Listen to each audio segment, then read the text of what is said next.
No, you got to describe Henry Horner Homes. Well, the Henry Horner Homes is a public housing complex that was built in the mid-1950s, and it's a stretch of 8 blocks, and they're just concrete buildings, and they were built on the cheap. They were built as a massive national housing program, and as you go into the buildings, you can see how they were built on the cheap. The walls are made out of cinder block. The walls of the bedrooms are cinder block. The elevators are all. There's no door, no lobby. There's just a tunnel that runs through the building. So there's no buzzer system. No anybody comes and goes as easily as the wind. And there's the elevators are exposed to the elements, and the elevators now, which often don't run, are made out of this steel. It's like going into a steel trap when you go into these elevators.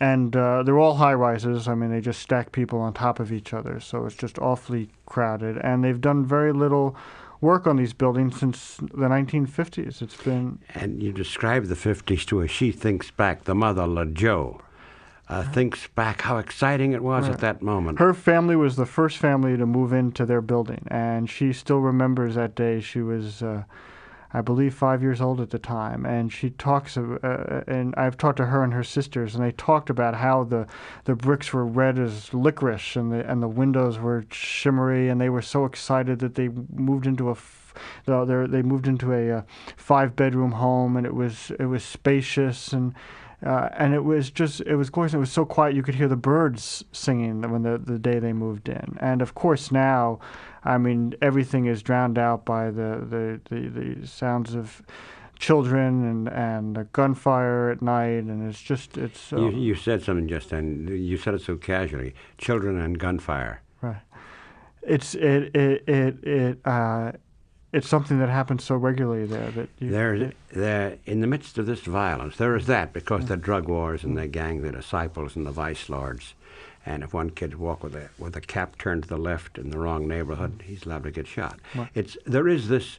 This is pervasive, isn't it? No, quite very pervasive. I mean, even the young children have to sort of make some decision early on as to what section of the neighborhood they're going to be able to go and not to go. Lafayette and Farrell, for example, won't cross over the Damon Avenue, which is sort of the dividing line between the two gangs. But just to describe the family very quickly, so LaJoe was the first family to move in there, and now they live on the first floor in a 4-bedroom apartment, and it's LaJoe, and who is now she's now 38, and she's got Lafayette and Farrow, and she has a set of 8-year-old triplets, 2 girls and a boy, and she has, in addition to that, 2 older boys and an older girl, and one of the older boys is in prison for armed robbery. That's Terrence. Terrence, right. And one of the boys is now married. 18, about that. He was 18 in the book, when he, a very sort of troubled kid and a very troubled child, and he has an older sister, LaShawn, who is a drug addict. And LaShawn also has her boyfriend and boyfriend's brother living there. Right. It's a very crowded apartment. There are anywhere from 11 to 14 people at any one time. And her husband Paul is in and out sometimes. Right. He's been strung out on drugs. Right. And a very bright man. I mean, a very bright man. You met him. You met the mother. All living in this place. What stands out about LaJoe, the mother, is her absolute generosity of spirit. She welcomes by the homeless people wandering in and out now and then. This is here we are at a public housing project. In horrendous shape, yet they take in the homeless. Right. No, she has trouble turning people away. I mean, particularly her own relatives and children. Farrah would later say he learned to look both ways, says it, and my mama told me when you hear shooting, first to walk because you don't know where the bullets are coming. And so here you have that casual acceptance. It's an acceptance on the one hand. The children learn in a sense how to deal with it. I mean, they learn how to protect themselves, but I don't think that they ever get used to it. There's no getting used to it. Yeah, I mean, life for them is not a given, and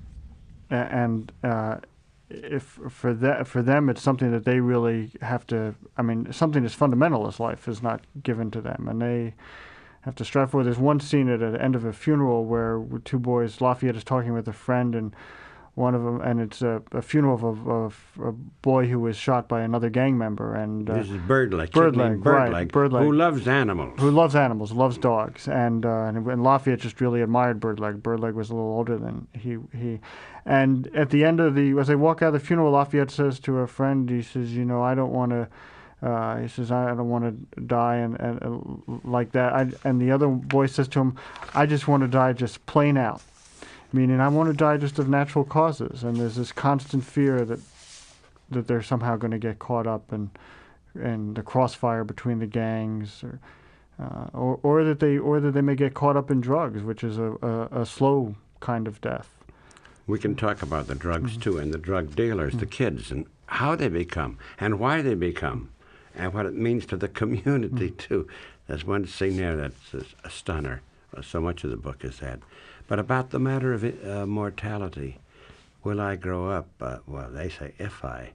So the Carla Palmore, 17-year-old friend of Birdleg's who was killed, and she's going to make a eulogy, offer a eulogy for Birdleg. The place is crowded.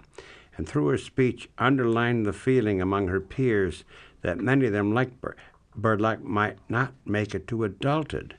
And during her impromptu sermon, Lafayette and James and the others in the church, James, a friend of Lafayette, a cousin, I think. Just a friend. Had nodded in assent. And here's the part. Carla saying, tomorrow is not promised for us. So let's take advantage of today. Someday we take tomorrow for granted. Tomorrow's not promised for us. And when I heard that, I fell off when I read that in page 49 of the book we're talking about, There Are No Children Here, with the author Alex Kotlowitz. When I read that sequence, I fell off the chair because about 30 years ago, Jimmy Unrath and I did a documentary for WFMT. And let's say just a piece, a little child. It was the west side of Chicago near the Jane Addams homes. Mm-hmm. There was trouble. There were some black kids and his Latino kids, some Greek and Italian kids, little trouble. And I wandered about there. Not as you did, so much knowing the kids. Mine was a kind of a haphazard 3-4 day venture. And so the skipping rope, and we hear a drum and bugle corps in the background suddenly coming in. And I'm talking to the various kids and then asking a rather silly, usual question. This is what we hear. What do you want to be when you grow up? I don't know. I just want to see what I want to see if I'm going to grow up first. I mean, I might not live to be grown up. Why do you say that? Because I don't know when my time is. I don't know when I'm going to die yet. I don't know what may happen. My life wasn't promised to me. My life wasn't promised to me. And I never know if I could die overnight or nothing. So the day wasn't promised to me. What? It what? In the Bible, it was. It what? It was. It was. It was. It was. It was. Sister, don't cry. And then they got into the art. It was promised. No, it wasn't. It wasn't. As the skipping rope. And these are kids 8, 9, 10 years old. So this is the area. We talked about the shootings. How come? The why of it? Well, a lot of the shootings are between the different gang factions, which have, and I mean, it's plain and simple. I mean, it's over territory and where they can sell their drugs. And it's over money, which is very scarce in these neighborhoods. And so much of it's over drugs, but also the other thing is a lot of it is just growing up in that environment. I think kids end up becoming violent in the way they just interact with each other. And you even got into the thoughts of some of the drug dealers. As a guy who becomes both Jimmy Lee. Jimmy Lee, the head of the Jimmy Lee is a power, isn't he? Yeah, Jimmy Lee was the head of the conservative vice lords in Henry Horner, and somebody I never met, but he was sort of viewed with a mixture of awe and respect, and also utter fear and terror. He was a person who people have told me that people had a lot of hope that he would become a real positive force in that community, and instead he became the head of a gang that was selling an estimated was selling drugs that were estimated sometimes worth $1 million a week. you're talking here about something, and this is that twilight zone. What if? What might have been? Jimmy Lee had all the qualities of affirmative leadership. Became this because they looked upon him a certain way, ambivalently. The cops too, by the way. The cops who knew him, the guys who worked around there. Yeah, I have a lot of sympathy for the police. There's just an incredible amount of distrust in this neighborhood, not only from the community towards the police and vice versa, but also between the residents of the community themselves. And so it's very hard for the police to go out and really try to gather information from other people. And so there is a certain kind of, at some point, a certain kind of acceptance. And Jimmy Lee, who was, as a lot of these drug dealers are, is very wise. He never carried a gun. He never carried drugs, or very rarely. He eventually got caught, but he... So Terrence, some of these little kids, like Terrence maybe was 16, the brother of Farrow and Lafayette, who was in jail because of the robbery, at 18 arrested. But he was still, the kids watch, and they get paid a couple of $100 a day. Well, Terrence actually sold drugs when he was 12 years old for a dealer. But when his mother's in trouble, there he is with the dough. Right. He came, his father lost, one Christmas his father was robbed and lost, I think, $400 or $500. And Terrence, who had not been home for a number of weeks, he was living at the house of a drug dealer, actually heard about the robbery and came up with the money and had another friend, a young boy, deliver the money to the family, to his mother. But this sort of explains what it is that allows it to some extent, too. There's one kid who killed himself, didn't he? Wallace or something. He left a note. A cop found the note. Right. That's an incredible note, an essay. Yeah, one of the, Neil Wallace, one of the leading drug dealers. He didn't kill himself. He was killed, but they found they found an essay he had written. The police had found an essay in one of his jacket pockets in which he talked about that he was doing what he was doing so that the next generation of black children could become lawyers and doctors. And clearly the sense that while he was doing wrong, he ultimately was doing right by his community. As we read the book, it reads like a house of fire. We're following Farrow and Lafayette and their adventures. From the very beginning, the very opening, give me your hand. Right. Says Lafayette to his younger brother, as they're near the railroad tracks, gathering what? They were looking for snakes. They were up on the railroad tracks, a viaduct near the house, trying to find some garter snakes that they could take home as pets. They had heard they could find them up there, and of course they didn't quite know where to look. And so as the train left, flowers around and about, and you describe that scene of there in the distance is the loop and those tall buildings, another planet, really, and here flowers in the middle of all of it.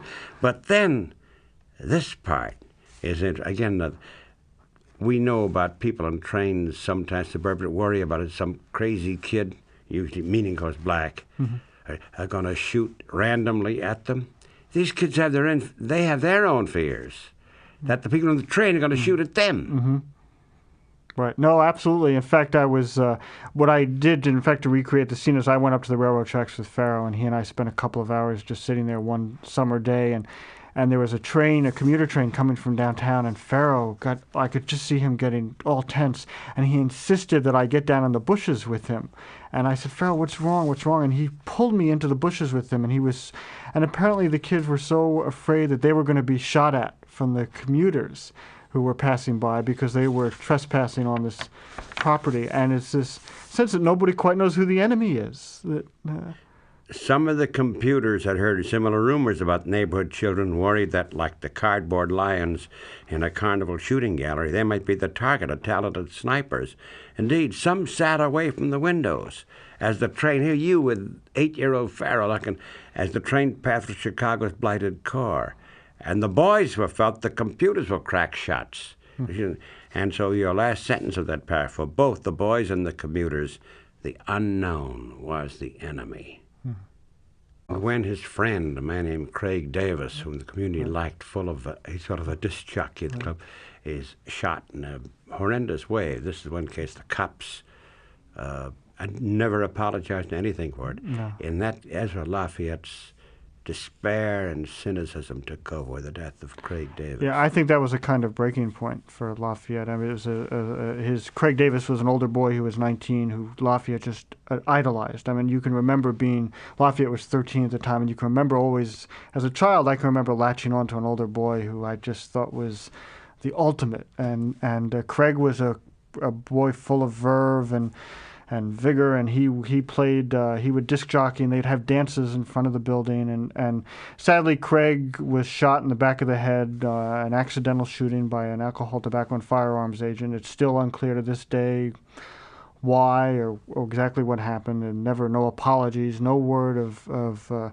sorrow, and in fact afterwards they slandered him and said he was a gang member, which he wasn't. By there again we come to papers and coverage. This whole subject of the media and crime and black and white is also within this book, too. The media, and I say this as self-critically as I do critically, we have not done a good job of covering these neighborhoods. I look at the amount of resources that have been poured in by the media into the war in the Persian Gulf, and I think that, my God, we can't even have bureaus, for example, out here on the west side of Chicago. And these deaths happen so frequently, so often, that those of us living outside have sort of become inured to so what's many going on. Unreported. And so much of it unreported, right, or incompletely reported. But the one of Craig Davis, I remember that paragraph was in one of the local papers, and as I read it, which is reputed gang member, you assume gang member. Now, as I read your book, The Killing of Craig Davis by this cop, and there's no doubt of that, as to what the cause, we still don't know. But he was obviously not a gang. It was overwhelming evidence. He was furthest thing from being a gang member. So again, but nonetheless, in reading that paragraph, and that's all it was, we come back to press again and its coverage. Right. And media, I should say. And once again, it's the silence that surrounds these children's lives. All the shootings going on here at Henry Horner Homes. A 9-year-old boy is shot.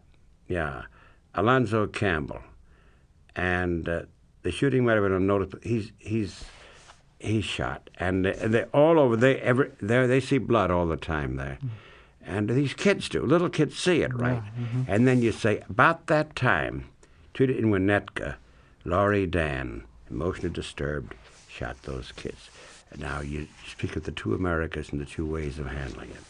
Right. Well, the Laurie Dance situation, where she shot some children in a elementary school in a very wealthy suburb, the community just mobilized around the children and the parents. They provided social workers and school psychiatrists, and they had the children go through counseling sessions, and the teachers, and they did what they should have done, which was to deal with it because I'm sure it had a lasting impact on those children. And yet you had the same incident, a young boy, 9-year-old child, shot in the head in the Henry Horner Homes that I believe within a day of this. And kids saw it. Oh, kids saw it. Right. Oh, it happened right in front of a building, and nothing happened. No, there were no social workers or psychiatrists sent to the Henry Horner Homes. The parents weren't given any advice on how to help their children cope with having just watched a 9-year-old boy shot in the back of the head. And well, as you say, in Winnetka, the shooting was an aberration. In Horner, it was part of natural life. Describing the contrast of the coverage by the papers as well as by the officials. I got to keep smiling to keep from crying, LaJoe, the mother, counseled herself. If I ever slow down, I'll lose it. We're talking about the two Americas, but mostly Henry Horner Home, but over and beyond that, the resilience of certain children, and especially of Pharaoh and Lafayette, Pharaoh especially, and the growing up, and also of a certain journalist, that's you, Annex, and over and beyond detachment, objective journalism. Then they have truces on occasion for the big talent show. Right. At the Boys Club. Right. The gangs are so well organized that they actually are able to call, and they call them. This what they call them are truces, where there won't be any shooting, and they might come together at the talent show at the local Boys Club, and where all their differences are laid aside for an evening. By the way, there are these signals, and the caps, certain color, and earrings, but mostly how the cap is turned. Right. Right. Vice lords have it turned one way, and the another. Disciples. By the way, are El Rukins an offshoot? I'm mixed up because I'm working on some now, and this kid talking to me used folk and nation, different ones. Are the El Rukins offshoots of Vice lords? I don't know where the Algonquins fit in, but the folk and nation are the two. The Chicago is divided into two essential folk and nation gangs, folk and nations, and the vice lords fall into one, and the disciples into another, and the same with the Algonquins, which is one of the original, sort of the prototypes for a lot of these. So it's done in military fashion. Yeah, very much so. Sort of a hierarchy, and there's a roster. Yeah, they call them lieutenants. They call generals. Jimmy Lee, in fact, his nickname was General Lee. That's.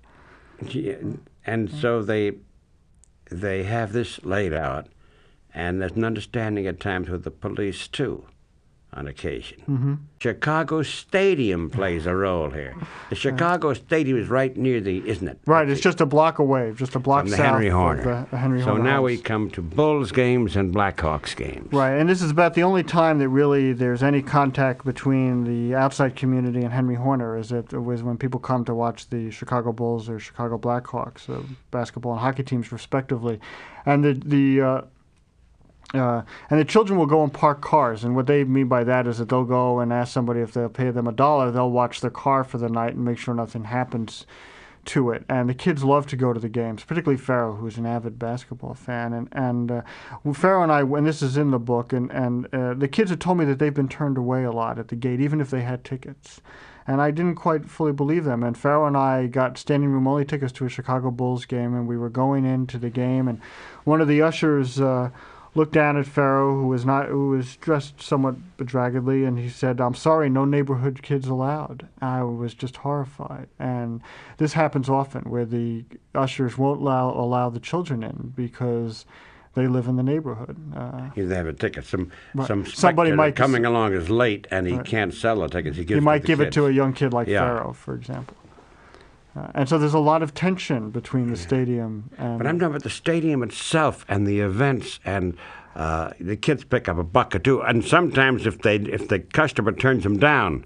Right, then they might, if the customer turns them down, occasionally there are times when the children may, in fact, smash their window and try to steal a radio. And so it's a complicated relationship, but it's the only relationship they have with anybody outside their community, particularly white people. So these kids around there, from Henry Horner Project, or around and about there. But the stadium's role, too, as far as housing and reconstruction. Well, the stadium certainly hasn't done any reconstruction. No. The owners there, over the years, has taken a lot of the property there and bulldozed homes and made them into parking lots. And there's a lot of rumor, and I think it may be idle rumor, that ultimately they were going to want to tear down the projects because of the new stadium. Which leads to a question. There was a very good and strong neighborhood community group called Miles Square Federation. Right. What happened to Miles Square Federation? It fell apart in the early 70s, as did a lot of these neighborhood organizations. I think that the strength of these communities, there was a strong sense of community and politics in the late 60s. The Black Panthers, for example, were headquartered just a couple of blocks from Henry Horner homes. But as the war and poverty began to sort of unravel and there was less money to go around, the communities began to give up on themselves. And the first sign of that was to see groups like the Miles Square Federation, which at one time was a very powerful and important organization in that community, began to just unfold and eventually disappear. And now there are very little, if any, community organizations. It seems to me this is part of what's happening in the country, the loss of a certain vision ever since the Reagan administration, of course, and obviously continuing with Bush, was his vetoing of the Civil Rights Act, which, of course, is absolutely astonishing. And so that does something to the communities, does it not? No, it does. When people give up on you, you're tendency... Plus local elections of sorts, too, we need to go into. Right. But I think there is a sense when people give up on you that there's a tendency to give up on yourself. So they still live at Henry They Horner. still live in They live Henry first floor. They live on the first floor, so they have it good and bad. On the one hand, they don't have to go up the pitch-black stairwell or the pitch-black elevator. On the other hand, if there have been times when bullets have actually gone through their windows. So when the bullets go through windows, we're talking about, this is actual life. bullets, they have to hide behind the kitchen or the bedroom or hit the floor. Right, they often go into the hallway, which is windowless, and so So they're parallel to the firing, and the bullets of one gang is against another, random sometimes. Right, and or often it may just be a dispute. It may be a domestic dispute. I mean, guns are such a common. But Faro and Lafayette are at St. Mel's. Faro is at Providence, St. Mel's. Faro, Lafayette is back in public school now. Yeah. And doing okay. But he was good. He used to win spelling bees. right, he's doing okay. It's been a struggle for him, and he's had a tough time. And for example, I will tell you, the past 2 months has been very difficult for him because of things going on at home and in his neighborhood. But he's so determined. He's a Pharaoh. Yes, Pharaoh. And he has dreams, actual dreams. Oh, he's actual dreams, and he wants to be a congressman. That's his. And as congressman, he has a program, which I wish he were now, because his program is so much better than that of Congressman. 255. Here's what Pharaoh, age 8, said. I want to change a lot of rules. I want to change them, and everybody move out of the projects. I'll pay people to build housing. Get that? I'll pay people to build housing. Let the people live in the projects live in other houses. Any gang member who has their hat turned, they go directly to jail. Stop stealing and stuff. You wouldn't tell that to SNL people. A little kid got to come in the store with his parent or guardian, or they can't come in. They'd probably steal. If you get to be congressman, people guard me so you won't get hurt. I like that. That's a significant one. Yeah, he's got to have bodyguards. Right. But there's that aspect of it, and Lafayette's doing okay. I think Lafayette, as I said, he's trouble. He keeps everything inside, and so he's just he worries so much. He said something to me a few weeks ago that it really sort of hit home. He said to me, "Alex, I worry that I'm going to end up doing drugs like my older brothers and sister," as if somehow his fate was out of his hand, that he had no control over it. And there is a sense among the children there that things are out of control. Their future is out of their hands. Future's out of their hands. And Paul the father's got a part-time job. He doesn't anymore. He doesn't anymore. And how's LaJoe, the mother, doing? She's doing okay. As you mentioned earlier, she has her moments when I think she ends up being overwhelmed by all that's going on there. And our hope is that we'll be able to, with the publication of the book, we'll be able to help the family move. I should point out to you that you've set up a trust fund with some of the proceeds from your book. Right, for Lafayette and Pharaoh and some of the other children in the book. You know, we should close as we had that excerpt. Those kids 30 years ago skipping rope. Let's go back to that again, so as though it is a circle, and where have we come from it, still faced with it. Now, I hope this book of yours can really make a difference. There are no children here. Story of two boys growing up in the other America. Doubleday, the publisher. Alex, thank you very much for a lot of things. What do you want to be when you grow up? I don't know. I just want to see what I want to see if I'm going to grow up first. I mean, I might not live to be grown up. Why do you say that? Because I don't know when my time is. I don't know when I'm going to die yet. I don't know what may happen. My life wasn't promised to me. My life wasn't promised to me. And I never know if I could die overnight or nothing, so the day wasn't promised to me. What? It what? In the Bible, it was. It what? It was. It what? It